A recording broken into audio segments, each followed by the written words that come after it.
우리가 시편 40편을 함께 서로 나누어 읽었습니다. 이 시편 40편 또한 하나님께서 다윗에게 허락해 주신 그러한 시편의 내용이라고 하지요. 그런데 여러분 쭉 읽으셨는데 이 17줄로 구성되어 있는 이 시편 40편 중에서 여러분이 보기에 다윗의 이 시를 지은 목적이 뭐라고 생각하십니까? 여러 가지 내용들이 담겨 있는데 다윗의 핵심은 이 시의 핵심은 뭐냐라는 것이죠. 그건 바로 우리가 잘 알다시피 나를 보호해 주시고 또한 이 상황 속에서 나를 도와달라는 그 내용이죠.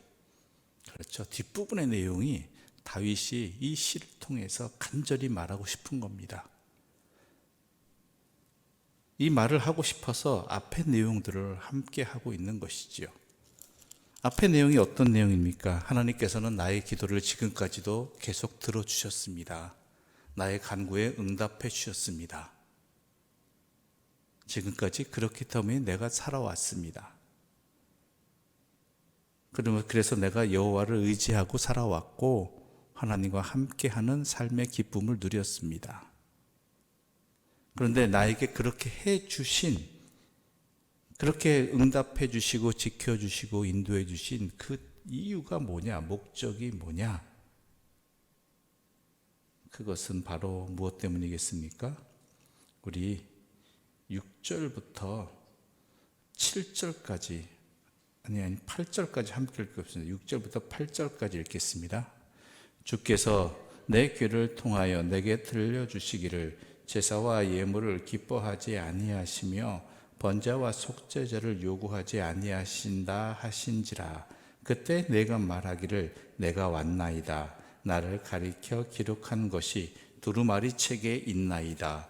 나의 하나님이여 내가 주의 뜻을 행하기를 즐기오니 주의 법이 나의 심중에 있나이다 하였나이다. 나의 기도를 들어주셨고 또한 나를 지켜주셨고 견고하게 해주셨고 의지하게 해주셨고 복을 주신 이유는 뭐냐? 바로 하나님이 원하시는 주의 말씀대로 살아가는 그 삶을 살아가도록 하는 것이었습니다. 하나님의 말씀대로 살아가라는 것. 그래서 다윗은 말하지요. 내 귀에 들려주시기를 제사와 예물을 기뻐하지 아니하시며 번제와 속죄제를 요구하지 않으신다. 이야기는 이게 소용없다는 것이 아니라요. 이러한 것들만으로 그쳐서는 안 된다는 것입니다. 이런 예배를 드리는 것, 제사를 드리는 목적이 어디에 있느냐? 하나님 말씀대로 살아가기 위함이고 또한 그렇게 할 수 있도록 하나님께서는 나의 기도를 그동안 들어주셨고 나의 삶의 자리도 함께 해주셨다라는 것이죠. 그러면서 다윗은 이야기합니다. 주여 주의 긍휼을 내게서 거두지 마시고 11절입니다. 주의 인자와 진리로 나를 항상 보호하소서. 왜냐하면 12절 함께 읽겠습니다. 12절입니다. 수많은 재앙이 나를 둘러싸고 나의 죄악이 나를 덮침으로 우러러 볼 수도 없으며 죄가 나의 머리털보다 많음으로 내가 낙심하였음이니이다. 이거 분명히 압니다. 그리고 내가 그렇게 살고자 노력했습니다. 그렇게 살고자 노력하고 있는 현실 속에서 내 삶의 자리가 항상 흔들리더라는 것이죠. 수많은 재앙이 나를 둘러싸고 있습니다. 여전히 하나님 말씀대로 살아가고자 하는데 그렇게 수많은 재앙들과 유혹들과 어려움들이 나를 둘러싸다 보니까 내가 어떻게 해요? 거기에 넘어가는 거예요. 왜요? 나는 한낱 연약한 인간이니까. 지금까지 하나님의 은혜로 살았음도 알고 하나님께서 나를 지켜주셨음도 아는데 나를 둘러싸고 있는 이러한 여러 가지 어려움들이 유혹들이 나로 하여금 죄를 짓게 만들고 하나님 말씀대로 살아가지 못하게 한다라는 것이죠. 우리도 그렇잖아요. 그렇죠? 그래서 간구하는 겁니다. 이래서 내가 하나님 앞에 많은 죄를 짓고 있는데 하나님 나 좀 도와주십시오. 나를 둘러싼 많은 상황들, 많은 원수들 하나님께서 막아주시고 물리쳐 주시고 나를 보호해 주십시오. 그래서 내가 하나님을 찾는 이 찾는 자로서의 기쁨과 확신과 그로 말미암아 응답받음이 내 삶을 통해서 세상에 증거되게 하여 주십시오. 나는 힘듭니다. 나는 연약합니다. 오직 하나님께서 나의 유일한 도움이시고 이러한 삶을 나에게 살 수 있도록 허락해 주실 유일한 분입니다라고 기도하고 있는 것이지요. 우리 16절과 17절 함께 읽어볼까요? 16절과 17절입니다. 함께 읽겠습니다. 주를 찾는 자는 다 주 안에서 즐거워하고 기뻐하게 하시며 주의 구원을 사랑하는 자는 항상 말하기를 여호와는 위대하시다 하게 하소서.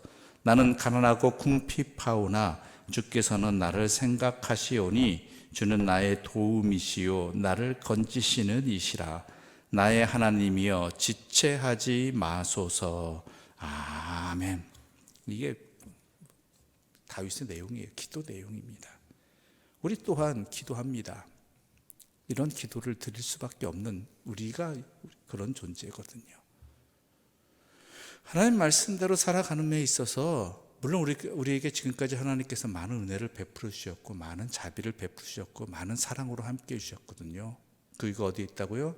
우리로 하여금 하나님의 말씀대로 생명의 길을 가게 하시기 위해서 말씀대로 살아가는 삶. 그런데 분명히 압니다.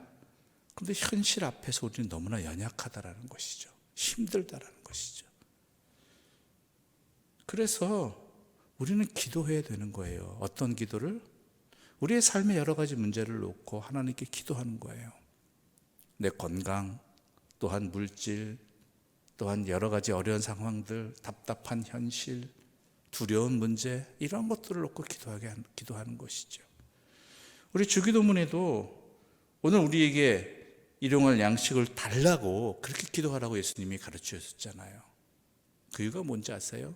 그러한 것들이 우리로 하여금, 연약한 우리로 하여금 자꾸 그런 문제들이 우리로 하여금 하나님의 길에서 벗어나게 만든다라는 거예요. 하나님을 생각하지 못하게 만든다라는 거예요. 여러분, 우리의 믿음 그렇게 대단하지 않습니다. 아무리 큰 믿음을 가졌다 할지라도 거듭되는 시련 앞에서요 넘어지기 쉬운 게 우리들입니다. 주의 도우심이 간절히 필요한 게 우리들입니다.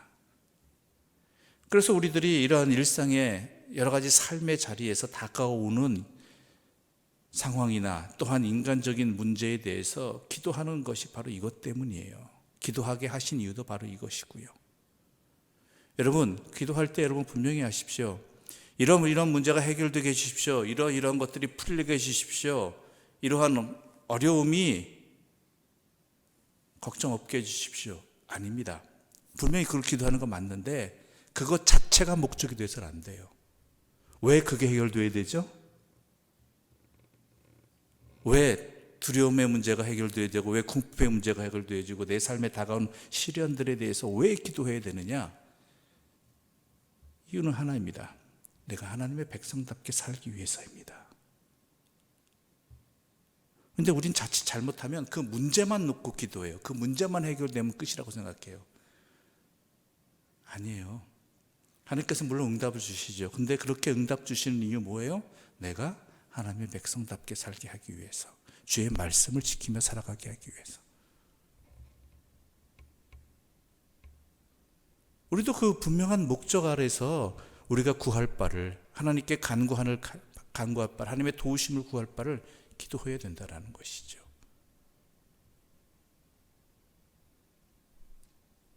응답은 받아놓고 해결은 받아놓고 그 다음에 그것으로 끝인 인생은요, 어찌 보면 가장 허무한 인생입니다.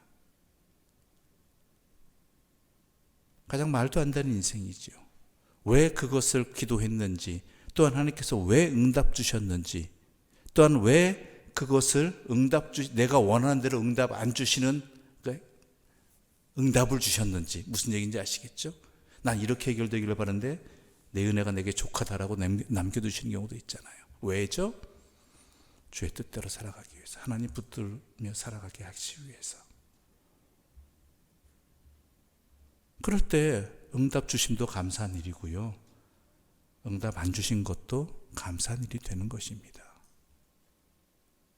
여러분에게 많은 기도 제목이 있습니다. 아마 평생 그치지 않을 것입니다. 미안하지만. 그럼에도 불구하고 우리가 그 기도의 상황들이, 간구할 것들이 분명히 있는데 이것을 왜 간구해야 되는 건지, 또한 이 간구의 응답을 통해서 내가 어떠한 삶의 목적을 두고 있는지를 분명히 알고 구하시기 바랍니다. 다윗도 말하는 것입니다. 내가 주 안에서 즐거워하게 해주시고 주의 구원을 사랑하는 자로 살게 해주시고 또한 주의 뜻대로 살아가게 해주신 하나님을 위대하다고 찬송하게 나에게 응답 주시고 또한 내 이런 어려운 문제들을 해결해 주십시오라고 분명히 이야기하고 있는 것이죠.